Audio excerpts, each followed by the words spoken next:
Et bonjour à tous et toutes, vous êtes sur Culture Plane, une chaîne indépendante. Comme je le dis au sein de chaque vidéo, vous pouvez soutenir la chaîne chaque mois via Tipeee. Vous pouvez aussi la soutenir tout simplement par un commentaire, un like, un partage, etc. pour la faire connaître davantage. Aujourd'hui, je souhaitais vous parler en fait d'un sujet tout simple, assez court, mais j'ai eu envie de parler de ça, sur le précieux des livres. Aujourd'hui, dans une ère justement de plus en plus de l'image, etc. Et moi, je suis quelqu'un de l'image, je suis clairement un garçon de l'image. J'aime les images, j'aime le cinéma, j'aime les jeux vidéo, j'aime les images, j'aime faire des images, etc. Vous le voyez sur la chaîne.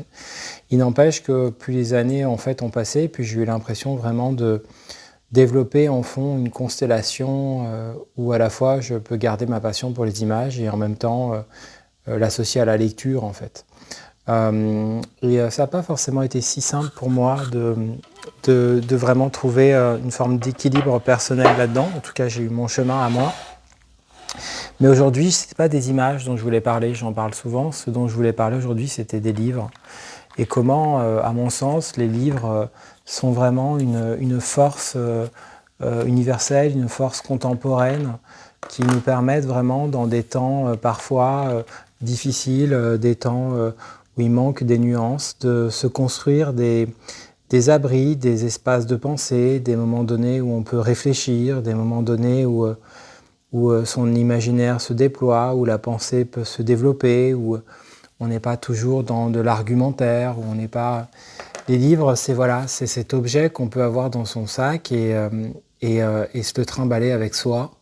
Et qu'on peut lire à 2000 mètres d'altitude, je sais quoi, ou dans un transport, ou sur un banc d'un parc, ou dans un métro, ou sur une place bondée, selon les personnalités.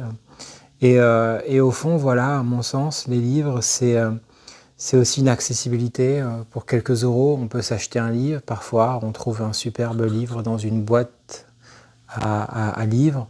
Et tous les mercredis soirs, si on est à la télévision, on peut aussi regarder l'émission de la Grande Librairie.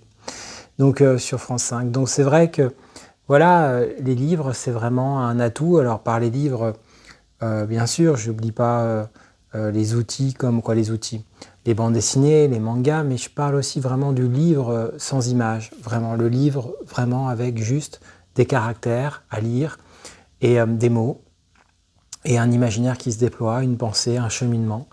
Les livres aussi, c'est une vastitude, c'est un univers immense. Et en fait, voilà, on navigue là-dedans, on prend des chemins parmi 1001 autres chemins. Et je trouve que voilà, il y a vraiment un précieux des livres. Et je voulais mettre quelques mots là-dessus. N'hésitez pas de votre côté, si vous avez envie d'en parler, si vous avez envie de conseiller un livre, si vous avez envie de parler d'une lecture ou juste le plaisir d'écrire. Parce que parfois, c'est pas toujours le cas, mais lire parfois peut aussi donner envie d'écrire. Donc voilà, c'était une petite vidéo sur ça qui me tenait à cœur.